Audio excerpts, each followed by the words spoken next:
बाउनको चाहिँ यही पीडा हो, भुत्लै बेसी।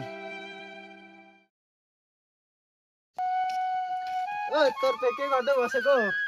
त्यतिकै दाँत कोट्याउँदै म त। ओ बाउनहरु के गर्दै बसेको?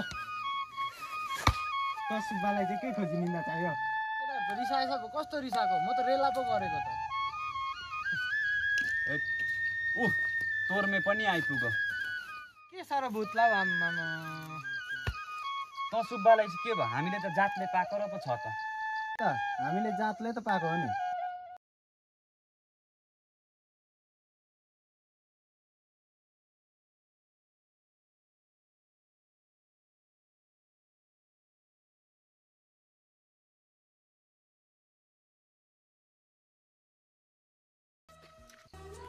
ओ मैया के आँटिदिउँ कि मैया बे गरिदिउँ आँटिदिउँ।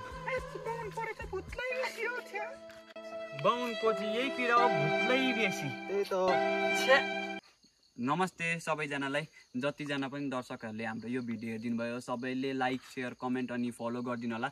यो भिडियो चाहिँ अन्यथा कसैले नलिदिनु होला। यो चाहिँ एउटा एन्टरटेनमेन्ट पर्पज हामीले तपाईँहरूलाई हँसाउने मात्रै गरेको र तपाईँहरू जसले पनि हेर्नु भएको छ प्लिज एउटा लाइक एउटा कमेन्ट एउटा सेयर गरिदिनु होला। तपाईँहरूको यति लाइक कमेन्ट सेयरले गर्दाखेरि हामी फेरि पनि नयाँ नयाँ कन्टेन्ट ल्याउने ट्राई गर्छौँ।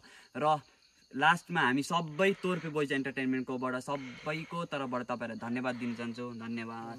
ओए बाउनहरु के गर्दै बसेको?